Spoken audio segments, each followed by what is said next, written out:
Welcome to the Smart Thinking Podcast. This is my dad, Ted.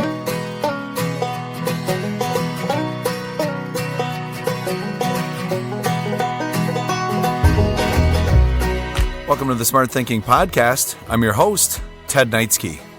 This week, I want to continue my discussions for you around another oncoming issue that will especially hit our young men. Online gambling. I'm starting to feel like a real old man here with all of these different warnings and worries that I'm carrying with me, but I'm seeing a very disturbing trend.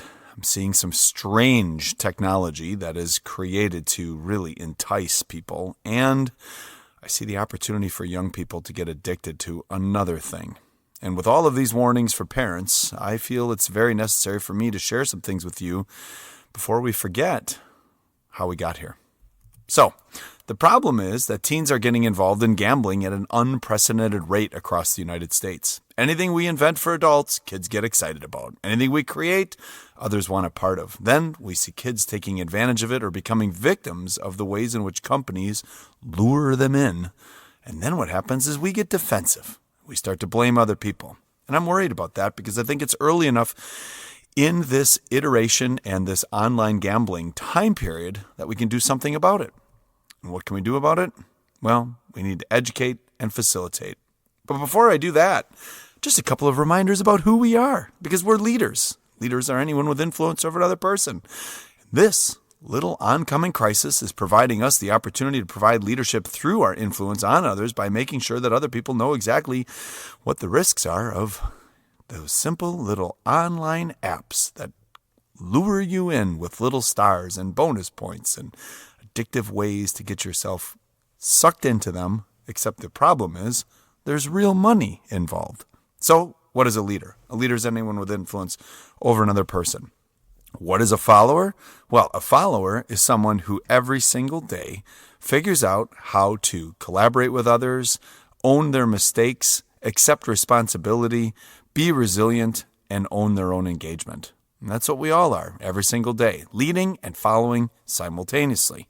Finally, what are the behaviors of buffalo leaders? Well, first, we're buffaloes. We charge into the storms that we're facing, and we do so with empathy, wondering and thinking to ourselves, what would it be like to be these other people? What would it be like to face all of this? In this case, to be young men who are facing the opportunities for quick turnarounds in cash and thrills, while at the same time driving themselves into debt. Because, let's face it, Las Vegas was not built on hopes and dreams. It was built on the losses of others. And finally, reflection. The opportunity each day to ask yourself, what did I do well for others, and what will I do better tomorrow?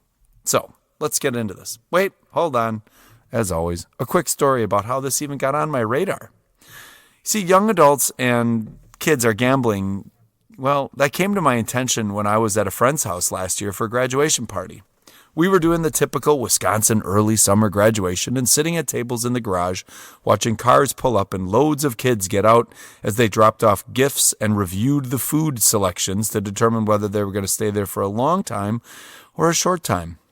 And very fortunately for us, we were at a pig roast, so it was a great and bustling party. As we were sitting there, my educator spidey senses kicked in as I noticed a young man who was sitting over in the corner in his chair, but he'd get in and out of his chair and he looked totally distraught, staring at his phone the entire time. He kept my attention on and off for about 20 minutes, but at the end of the 20 minutes, I looked over and took a mental note about him because I saw him grab the chair and push it over in total disgust, and then he looked like he was going to cry.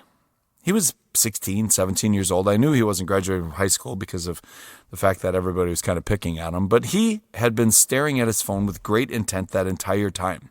I walked over as I sort of knew him, and I asked what was wrong. And he pointed at his phone and he started to swear, and he said, "The girls' Connecticut lacrosse team just lost by 2. I asked him if he had a friend on the team, and he said, "No, but I really needed them to win." I looked at him, and he could probably tell by my face that I said, "Why? Why did you need it?" And he said, "I'm out." Out? Out of what? I said. He said, "I'm out of money. I've got nothing left." I was thoroughly confused. I was like, "Why?" He said, "I bet it all on this lacrosse match." He showed me an app on his phone, and that it was a very cool looking app. It was bright with stars and blings and all kinds of stuff on it. And he was pulsing, and he needed to have money uploaded. The phone was pulsing. The app was pulsing. He was pulsing because it was telling him, upload money to continue, upload to continue. I asked if I could do anything, and he genuinely and sincerely asked me if I would Venmo him $50 that he would pay me back as soon as he won it back on the next bet. He then very convincingly and enthusiastically tried to convince me that he was really good at this, that it wasn't that big of a deal. If you just give me $50, Mr. Knightsky, in my Venmo, I'll win it right back for you, because this next thing I'm going to do is I'm going to win a lot. I promise. I'm going to win a lot, and I'll give you your money back right away. I looked at this young man so sad. As a matter of fact, I was actually thinking, maybe I'll just Venmo him a couple bucks to make his day. But the look on my face answered his question. I then proceeded to watch him go friend to friend to friend and ask if they'd Venmo him $5, $10. And I watched as his friends were giving him a few dollars at a time. And then he looked happy again. Happy like an addict. He sat back down in the chair, and an hour later, he had that exact same reaction as he had bet on the second half of an NBA game and lost it, and I could hear him swearing at somebody who played for the Denver Nuggets. It was crazy, and I have not had a month go by without thinking about this young person. Then I came across an article this week about the impact of online gambling and emotional development in teens in the United Kingdom and the long-term effects of it, and I was like, this is a sign. This is a sign to continue the conversation. Last month, sextortion. This month, online gambling. Whoosh. I tell you, this episode's a lot of knowledge for you, and I kind of feel like I'm a weekend edition of National Public Radio, NPR. However, I feel like we need to consider this as we move into a highly addictive, in-hand, compulsive app world that makes it all too accessible for kids to gamble. Now, a quick history. When I was a kid, again, a bajillion years ago, gambling was illegal. It was literally only illegal in two places, Las Vegas and Atlantic City. And once in a while, you'd see James Bond playing cards in Monaco. Otherwise, it was never even brought up. There'd be people who'd run little football pools and things like that, but not like all day, every day. And there's a reason for that. Because at the turn of the last century, there was an epidemic of alcoholism, drug abuse, and gambling in the United States of America. It was almost creating a sense of lawlessness with the middle class and entering classes of people coming to the United States who were working and trying to bet their way to greater success. By 1910, all gambling in the United States was illegal. And there was a reason. Because there was an increase in crime, addiction, violence, organized crime. Pretty serious stuff. So what happens when you legalize it again? Well, today, in several states across the United States, and frankly, pretty easy on apps, you don't have to go to a casino. You can fake your identity and create accounts.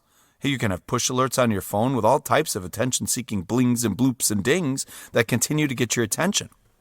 I think to myself how addictive it is for me once in a while when I just sit down and say to myself, I'm just going to watch a couple of these TikToks on different ways to roll pasta. And then all of a sudden 2 hours has gone by and I've looked at people's ChatGPT dogs and I've looked at all kinds of other stuff and I realize, oh my gosh, my whole day is gone. I look at my mom's addiction to Candy Crush. She's in her 70s. She can't put that thing away. So what happens when that is enticed with real money on games that you can watch that you have no control over? So what I wanted to do today was just take a moment to really share with you what's the intent of these things, how are they used, and what's happening to our teens. So how are these apps developed? Well, they are intentionally developed so that they are addictive. Listen to this. This is from a process guide for online gambling app development. First, they use market research and compliance, and the target market analysis is focusing on user behaviors, especially among adults 21 to 45. I really like how they put 21 to 45 in there just to make sure that it was legal and ethical. The developers must align with state-specific gambling laws requiring licenses for gaming commissions, especially in certain states, and they have to use geofencing technology to make sure that they can find and physically locate the people who are gambling to make sure that they are in states legal for gambling. All things easy to get around. Okay, so listen to this.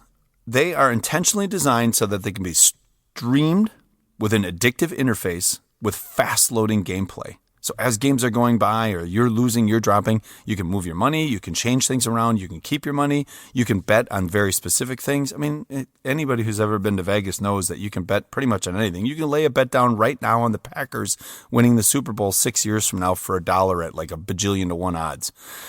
They're set up intentionally around gamification strategies to retain the users with rewards, badges, daily bonuses, updates, and the back end is set up to be very secure with real-time odds engines and player authentication to make sure that you are who you say you are.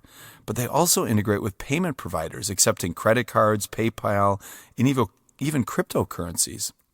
Now, friends, why would they do that? Why wouldn't they make it harder to take risks? Well, because the easier it is, the more addictive it is, and the more you're going to spend. And everything is designed to ensure you get hooked. It reminds me of the flavors of vape pens.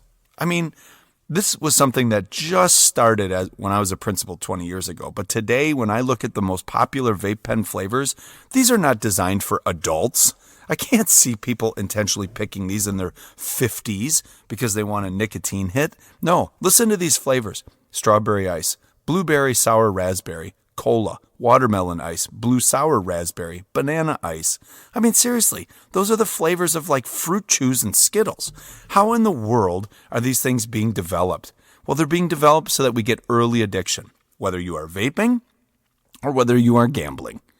And here's the deal.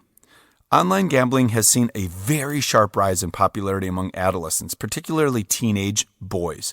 The accessibility of gambling through mobile devices, video game boxes, social media ads, they've made it easier for underage users to engage in high-risk gambling behaviors.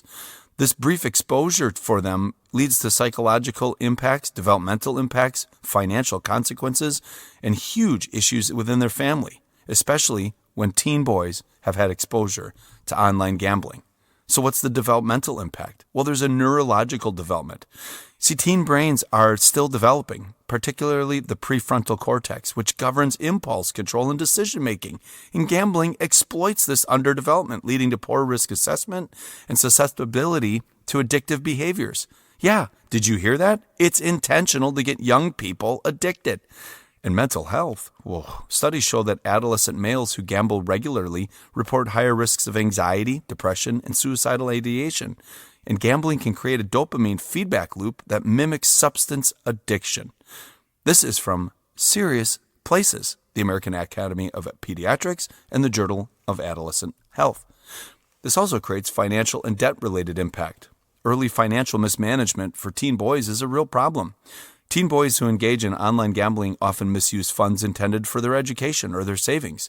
Many begin gambling with allowances, begin stealing from their parents, begin stealing credit card information, which leads to all kinds of horrible cycles, none of which are good, and eventually finds these young men and women, especially young men, being in positions where they get to deal with the law because they're stealing, first from family, then from others, to feed their addiction. Now, here's something for you to really think about as I talk to you about this. Debt accumulation. Research from the National Council on Problem Gambling indicates that 15% of adolescent gamblers report debts of over $500. Now, for a working adult, that might not seem a lot, but if you're 17 years old with no income, $500 is a ton. And here you are, a young person addicted to online gambling tools, and you can't get off of them. This leads to a path of criminal activity. And I've already talked about it, but teens unable to pay off debts may resort to things like theft, fraud, or other illegal activities, like getting income doing other things. The juvenile justice system reports a notable rise in gambling-related offenses among boys between the ages of 14 to 18. Now, this research is what I call leading research for us in the United States, but lagging research for our friends in the United Kingdom. The financial and debt-related impact studies have been coming out from the United Kingdom, and they are significant. Significant because 14 to 18-year-olds in a country where there has been online gambling for quite a while, well, that's a real problem. And if they have 15% of their adolescent gamblers reporting debts of over $500, well, that's just foreshadowing what we will have. Crime and legal issues continue to rise because criminal behavior and online gambling are correlated. They found that teen gamblers are more than twice as likely to commit theft or fraud, and gambling-related crimes by juveniles have increased in tandem with the rise of online gambling access. And on top of all of that, well, they start to skip school, meaning they're not acquiring the skills they need to get themselves out of these situations once they finalize their education and put themselves into a better situation of life. And when truancy occurs, that means more opportunities occur for them to make more choices, more bad choices, especially when you have student gamblers who are males who find themselves in addictive situations, who then look for other ways in which to calm themselves down or treat themselves, which usually leads to other types of addictions. So what happens to the family? Well, obviously, parents report increased lying, manipulation, and secretive behavior from their sons who are involved in online gambling, and relationships, though, they suffer. Teens prioritize gambling over family and friends. This then creates financial strains for the family because they often bear the burden of all the unpaid gambling debts, because you can actually drive your accounts into the negative. And in extreme cases, families have been forced to remortgage homes or deplete their savings to settle these online debts. That leads to emotional stress for everybody. Parents experience high levels of anxiety, guilt, and helplessness, leading to strained marital relationships and an unstable home environment, because everybody knows if you have a kid problem, you're going to have a family problem. Whew. So what are we going to do? Well, we're going to do two things. We're going to talk about it, and we're going to think about it. But before we do that, listen to these statistics. 60% of males who are between the ages of 15 and 18 have gambled online at least once. Maybe not through their own things, but through other people's pieces. 15 to 20% of them show signs of problem gambling. 1 in 10 teens involved in gambling admit to being engaged in other illegal activities to fund it. And teen boys from single-parent or low-income households are disproportionately affected by this. So what are we going to do? Honestly, it starts with talking about it. First, we need to make certain the parents understand this is even happening. Because had I not seen that young man at that graduation party, I would have never thought to step into the space of Charlie and Grace and say, hey, listen, do a lot of your friends do this? Only to find out from them, yeah, a lot of them do. Do you? Yeah. When I asked the do you question, both got pretty defensive. No, Dad, that's a waste of money. But again, they come from a family where we talk about financial stewardship, we talk about financial responsibilities, we talk about saving their money, we talk about the value of money. So, in the absence of that, what do we need to do? Well, second, once we start talking about it and helping parents understand it, we need to educate our young people. This is nuts. I realize this, but listen, the third thing we need to do is we need to look at the United Kingdom, because it's an epidemic there. It's a real problem. And we need to make sure that we're educating our young people on the risks that they take once they start opening up and beginning online gambling through these very jazzy apps. I told you at the start that I felt like a really old person, and I just sounded like one when I said jazzy apps. But friends, we are currently living in an era where kids can get drugs on vape pens that they charge on their laptops during class, where what people once were put in prison for, things like marijuana, is now legal in some states, and where we seem to get very excited about the tax revenues and less interested in the long-term impacts of kids being addicted to vaporized nicotine and THC and online pornography and now gambling. We've got to step into this space, because these Gen Z kids, they're pretty awesome, but my Lord, do they face some weird issues. And I'm saying weird because these are things I could have never imagined 10 years ago, 20 years ago, 30 years ago. Whew. When we talk about this amazing group of kids, we can't look past all of these other distractions and addictions that, frankly, we've created for them. And we have to talk to our kids about this. This presents a Buffalo opportunity for all of us. And this is our chance to get ahead of an issue here. I fear that one day we will be being told by our states that this is a school's responsibility to teach our children of the risks of online gambling, because everything always resorts to it being the school's responsibility. But it is not. It is a parent and a societal responsibility. Yet, we all need to include this in our world and make certain that our kids know the risks. So we need to do it together. Because the risks are huge. Imagine being 17 years old, going to school with $1,000 in debt on your online app and no way to get out of there. What would you do? Who would you turn to?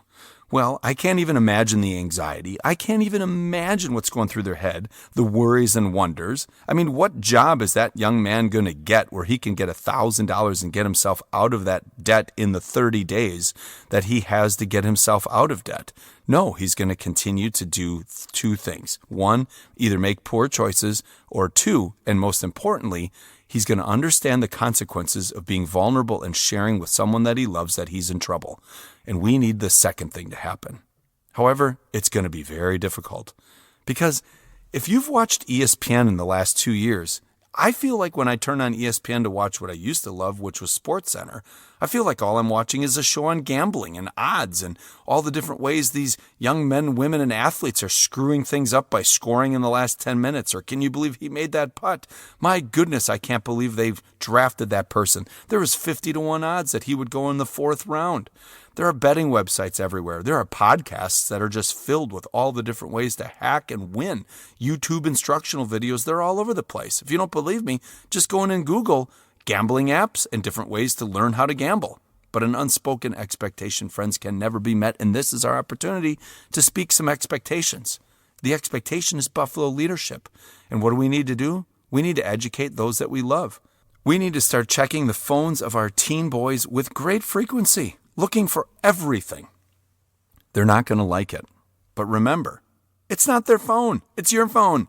I have yet to meet a 17-year-old with their own cell phone plan. And actually, you never will because they can't get one. So you need to set your account so that all apps need your permissions. You need to back up all the activities on all of the phones so that you can monitor. You need to put on all the protections. You need to be proactive and smart. And schools need to set up opportunities to bring in experts to educate parents on all of these risks. I realize that I'm normally selling optimism. And weirdly, I am today, because I want you to be more proactive about the weird world that these young men and women and people are living in.